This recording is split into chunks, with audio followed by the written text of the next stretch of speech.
guys, ngayon may kikwento muna ako, pero bago yon, like and subscribe nyo muna ang aking channel para alrights, nanggagaya pa sa sedika.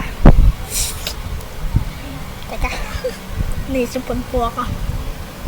Ayan, sorry po kung mahina at bulol lang po ako ha. Pero simulan na natin. Ay, nga pala, may kikwento pala tayo, diba? Isang kahapon, nagdasal po ako kay Papa Jesus. Inabi ko po, Papa Jesus at Diyos na makapangyarihan sa lahat, patubayan niyo po ako para po ako sa mga activities ko at assignment na gagawin bukas. Patubayan niyo po ako at ibayan ang aking loob.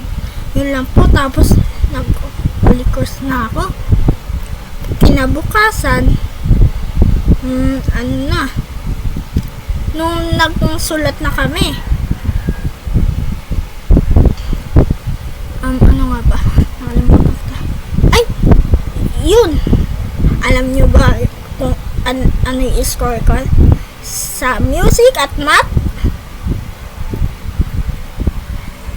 4/5 yung music. Tapos, yung math ko, 5/5. Tapos, meron pa akong meron pa kaming group na ewan. Pero yung hinabi kasi ng teacher namin, yung group 1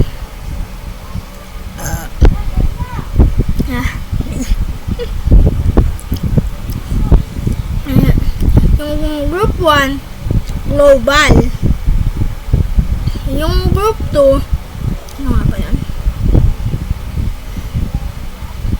Tekno. Hindi. Basta tekno. Ewan ko po kung ano yung group 2. Tapos yung group 3 ay automotive. Automotive. Spell is AUTOMATHIVE.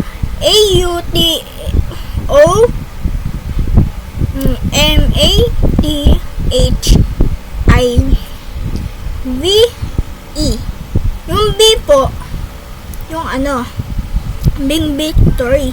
Hindi po yung Bing Baboy. Sorry. Ayan.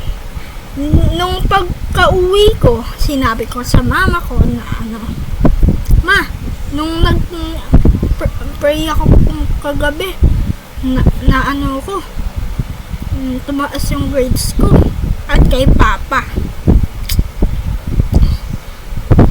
Nagpapasalamat po ako sa Diyos dahil binigyan niya po ako ng chance na hindi sumuko sa pag-aaral. Ngayong grade 6 ako, ano gagawin ko? Totoo nga. Tok lang po. Wala pong tunga-tunga sa ako. At papagalitan po ako ni Papa.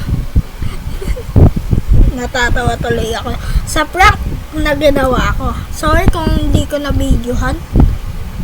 Hindi ko kasi sa Friday kanina palito-lito kasi Drake. Kanina hinabi ko kay mama na ayoko pumasok bukas kahit wala kaming pasok kinabukasan. Sabi naman ni Papa, ni Mama. Sabi naman ni Mama, ano ba? Sige, wag ka pumasok. Sige, wag ka pumasok. Or papasok ka. Kagulo na. Yun yung sabi. Tapos sabi ko, it's a prank. Na-prank kita, mama. Muntik mo na ako papasukin. Sinabi niya yon. Tapos, ano nga ba yan? Ay, ayun. Sabi ko kay mama na, ma, huwag ka maingat kay papa. Paprank ko rin siya katulad mo. Umuo naman siya. Nung si papa naman yung kinausap sa akin, ito ang reaction. Sasabihin ko mo, pa, ayoko pumasok bukas. Ha? Ay, hindi. Pumasok ka. Sa ayaw at gusto mo. Huwag ka papasok ka pa rin. At sabi ko, grabe ka pa. Huwag ka ganyan.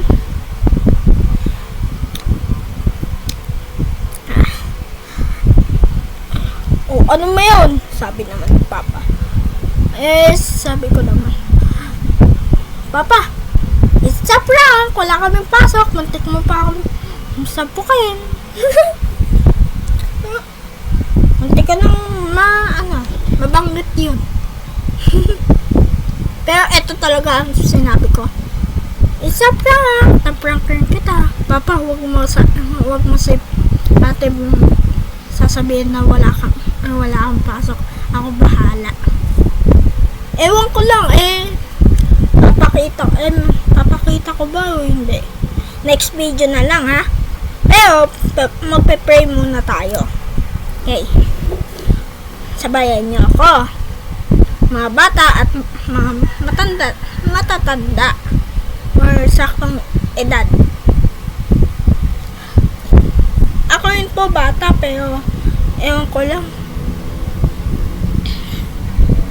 Mukha ako. Sabi ni nanay, bahala na yun. Bahala mo na yun. Next video na rin yun. Sa Ama, sa Anak, at sa Espiritu Santo. Amen. Manalangin po tayo lahat. Amang makapangyarihan sa lahat, patnubayan niyo po ako sa mga activities at anything or assignment. Sana po wag niyo po ako pabayaan para mapatuloy po namin ang aming pag-aaral o trabaho. O Diyos na makapangyarihan sa lahat, sa mga tao ay wag niyo turuan niyo po sila ng asal para maano sila dito. At Papa Jesus, sana ang mga bata na nanonood sa aking YouTube channel na new ay pagpatuloy pa rin nila ang pag-aaral nila. Sana po ako rin po ang subaybayan. Kahit hindi nila po napapanood tong video na to, basta huwag nila po kalimutan na magdasal araw-araw. Thank you, Lord. Amen. Sa ngalan ng Ama, sa Anak, at sa Espiritu Santo. Amen. Ayun! Ngayong natapos na natin ang dasal, ay bye-bye. Para subscribe nyo pa rin po ako. Sige na po. 10 subscriber pa lang po ako eh. Or 11? 11 na ba? Basta. Iwan nyo na lang po ako ng like, share. Kahit wag na pong share. Like and subscribe to my channel. Bye-bye. Next video. Bye-bye.